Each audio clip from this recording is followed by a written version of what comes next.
Before we begin tonight's episode, please be advised that this case contains discussions of violence, murder, death involving children, and disturbing crime scene details that may be unsettling for some listeners. Listener discretion is advised.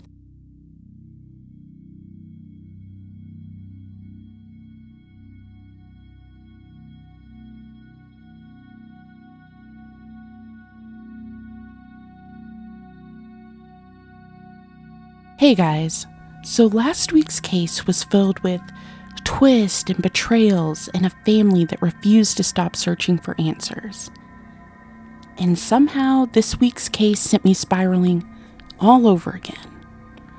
Honestly, at this point, I think I might just enjoy emotionally torturing myself, because the deeper I went into this case, the more complicated everything became. Because this story is a real whodunit. Everyone is pointing fingers, and everyone has a motive. And the more investigators uncovered, the harder it became to trust anyone in the McStay family circle. This is the mysterious disappearance of the McStay family.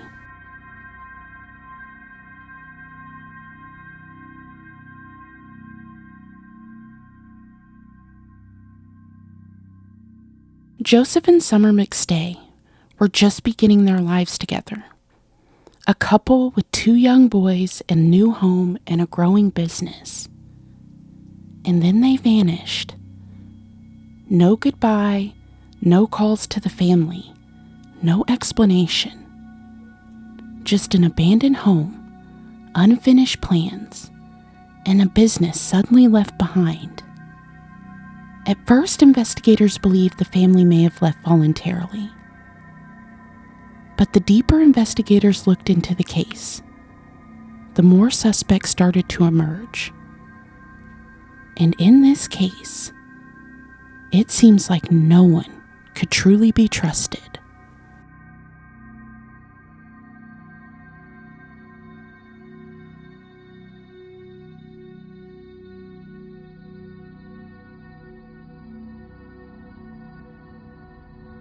Joseph and Summer McStay were married in South Orange County.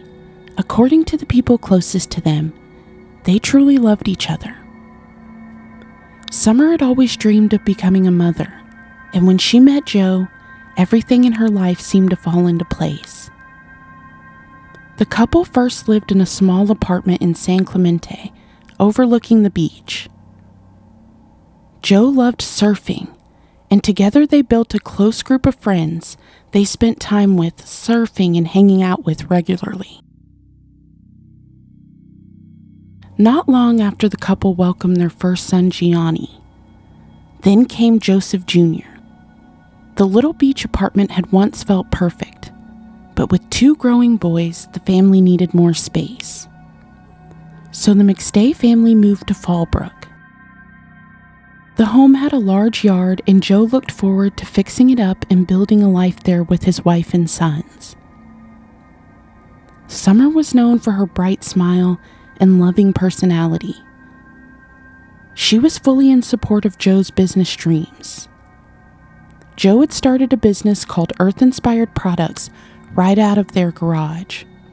He designed custom waterfalls, the kind you might see in a hotel or luxury business. By all accounts, business was thriving. Everything about the McStay family's life appeared to be moving forward.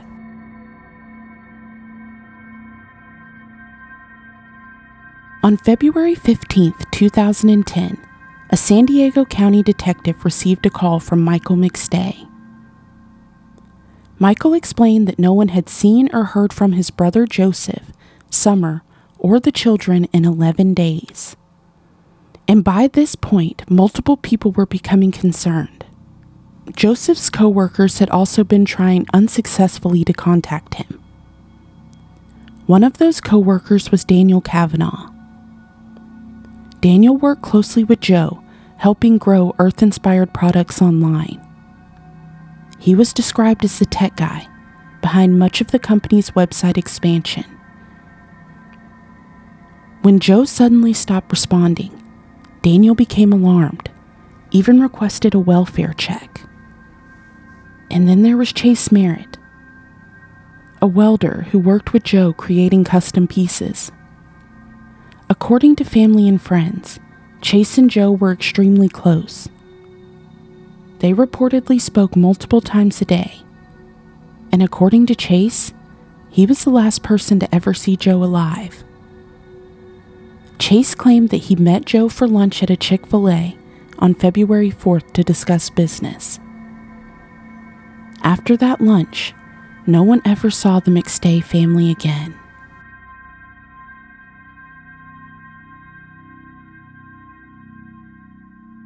When investigators arrived at the McStay home, at first glance everything seemed normal. But the longer they stayed inside the house, the stranger things became. There were no signs of forced entry. One of the family vehicles was still parked outside. The investigators noticed something deeply unsettling. The family dogs had been left behind. There was even a note regarding the dogs being abandoned.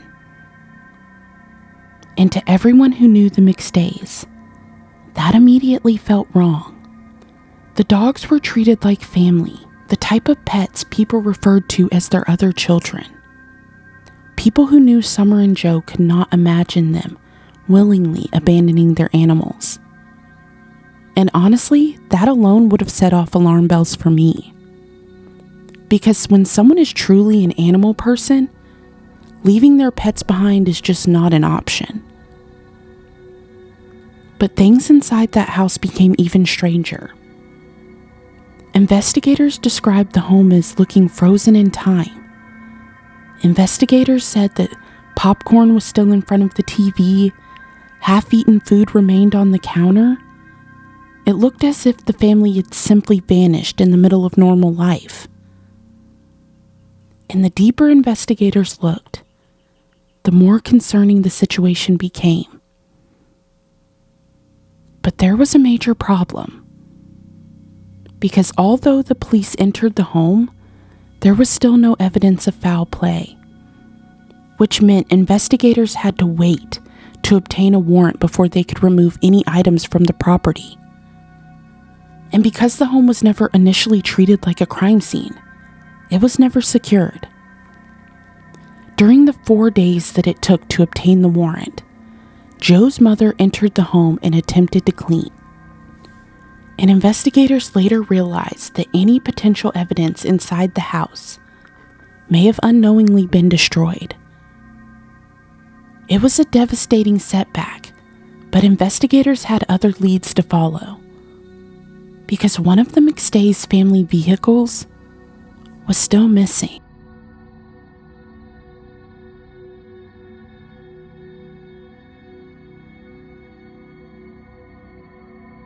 The family's white Isuzu Trooper had also vanished. And when investigators ran the plates, things became even more confusing. The vehicle had been found abandoned near a shopping plaza, near the San Diego-Mexico border, nearly 60 miles away, and it had already been towed. Suddenly, investigators had a new theory. Maybe the family had voluntarily crossed into Mexico. Police immediately began reviewing surveillance footage of the border crossing. And after hours of searching, investigators spotted a family of 4 walking into Mexico. A family that resembled the McStays. For a moment, there was relief because if the family left willingly, then at least they were alive. But even then, something felt wrong. Nothing about the disappearance made sense. Investigators also searched the family's computer, and what they discovered seemed to support the Mexico theory even further. Searches had been made about crossing into Mexico with children and passports. There was also indications that the family may have been learning Spanish. Everything seemed to point toward the possibility that the McStays simply walked away from their lives. But this case was anything but simple.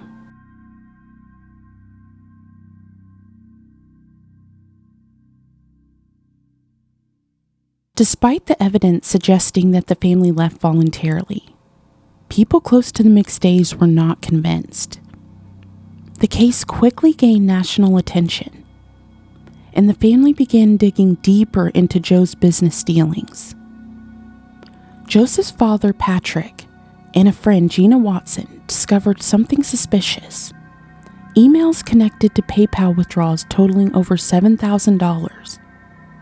And those withdrawals had been made before the family was even officially reported missing. The person behind those transactions? Daniel Kavanaugh. And naturally, investigators wanted answers. And honestly, at this point, Patrick probably felt sick seeing those transactions. But like almost everything else in this case, things weren't exactly what they seemed. Daniel explained that the money had been used to pay business expenses, and when investigators reviewed the records, his explanation checked out. Daniel was cleared, but the case was far from over.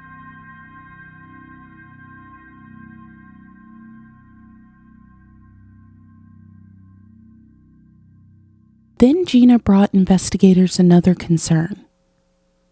Chase Merritt. According to Gina, Chase had previously received complaints from customers, although Chase's ex-girlfriend disputes many of those claims. Still, investigators knew Chase admitted that he was the last person to see Joe alive, so detectives brought him in for questioning. Chase described Joe as one of his best friends and claimed that they spoke every day. According to Chase, their Chick-fil-A lunch on February 4th was completely normal. Just business. No argument, no tension, nothing suspicious. But despite the questioning, investigators still had no real answers. And slowly, the case began to stall.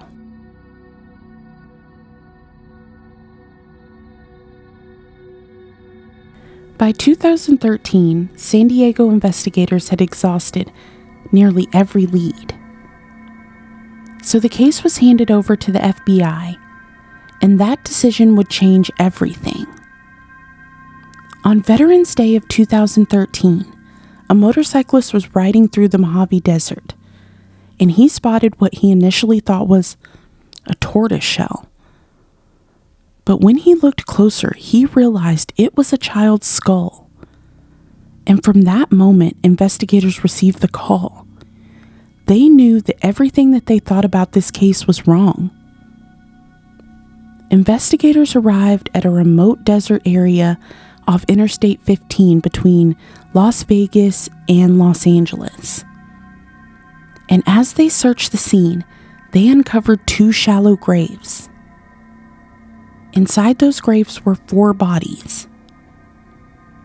By the end of the second day, dental records had confirmed that the adult remains belonged to Joseph and Summer McStay. DNA testing later confirmed the remains of Gianni and Joseph Jr. The McStay family had not disappeared voluntarily. They had been murdered.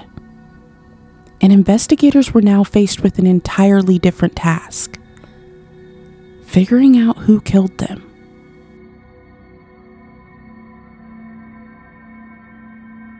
The desert itself held disturbing clues. Joseph had suffered blunt force trauma to the skull. An extension cord had been wrapped around his neck and tied to his lower body. Joseph and little Joseph Jr. were buried together, and Summer and Gianni were buried together in another grave nearby. Beneath Summer and Gianni, investigators discovered a Stanley sledgehammer, and detectives believe it may have been the murder weapon. But the desert preserved something else too: tire tracks. Rain followed by intense desert heat had essentially baked the impressions into the ground. And after years of standing still, the case was finally moving again. After the discovery of the bodies, Joe's friends organized a paddle-out ceremony in the ocean in honor of the family. And as loved ones mourned, investigators returned to the beginning. San Bernardino detectives reviewed everything from the original investigation. And Michael McStay urged investigators to take another look into Joe's business partners. But before returning to Daniel and Chase, another name surfaced. Vic Johansson, Summer's ex-boyfriend, a man with a criminal history involving threats. Investigators learned that in December 2009, Vic had sent Summer an emotional birthday message. The message said, "I love you forever."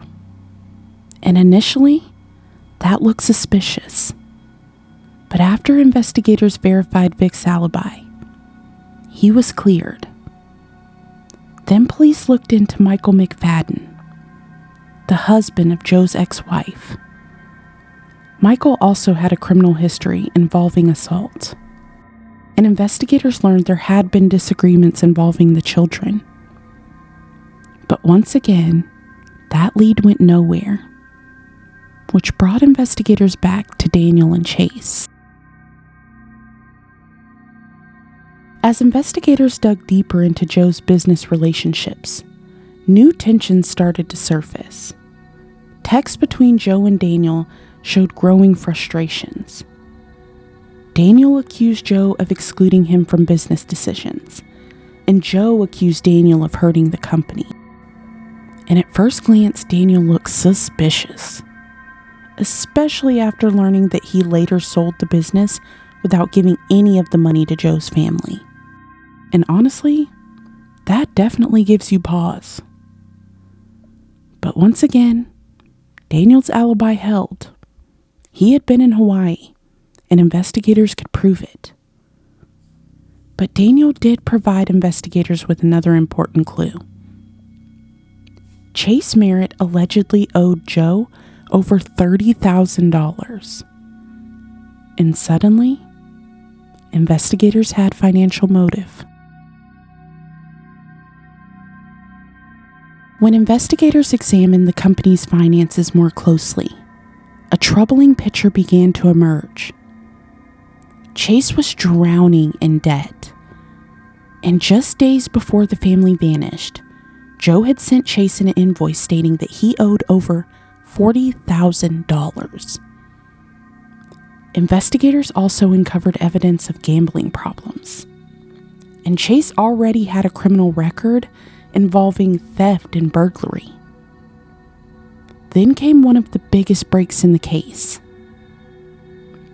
DNA recovered from the family's Isuzu Trooper placed Chase inside the vehicle, which immediately became a problem because Chase originally denied ever being inside the McStay family car, only later changing his story.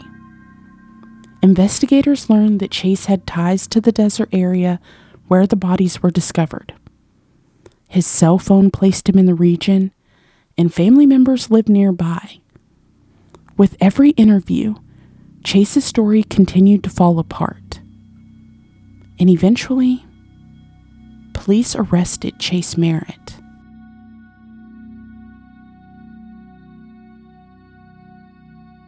Nine years after the McStay family vanished, Chase Merritt finally stood trial. Prosecutors argued that Chase was financially desperate and that Joe was preparing to cut ties with him. According to the prosecution, the Chick-fil-A meeting was brief. Afterward, Chase allegedly returned and later murdered the family. Cell phone records showed Chase's phone went dark for several hours during a critical period of time. And neighbors also captured surveillance footage of a vehicle believed to be Chase's arriving at the McStay family home. Then there was the DNA evidence inside the family vehicle. The financial motive, the mounting lies. But the defense insisted that investigators had the wrong man. They argued that other suspects were ignored. They challenged DNA evidence, and they even attempted to shift suspicion back to Daniel Kavanaugh. At one point, Chase's girlfriend even attempted to provide him with an alibi. But investigators believed the phone call she referenced was actually staged by Chase himself. The trial quickly turned messy, and the defense accused prosecutors of withholding evidence. Experts argued over cell phone data, and both sides fought aggressively over the timeline. But after 6 days of deliberation, jurors reached a verdict. Guilty. Chase Merritt was convicted of murdering Joseph, Summer, Gianni, and Joseph Jr. McStay, and later sentenced to death.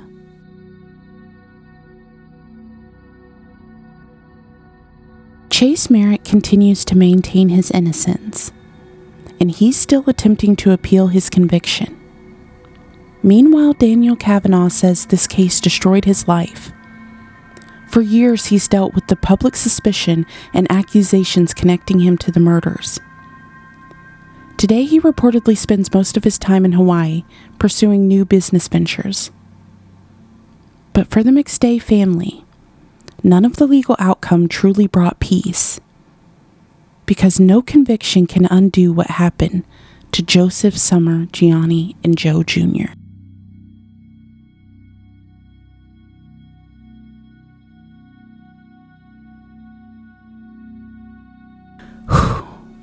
This case was a lot, and honestly, this story frustrated me in so many different ways. Because when you really step back and look at everything, this tragedy just feels so unnecessary. It seemed like Joe trusted the wrong people, and maybe the success he was building blinded him to the desperation and resentment growing around him. And what makes it even sadder is that Summer and those boys likely had no idea that any of this jealousy was building just below the surface. This case honestly reminds me of something that my grandmother used to say. Baby, those aren't your friends. They just want what you have. And after researching this case, that quote hit harder than ever.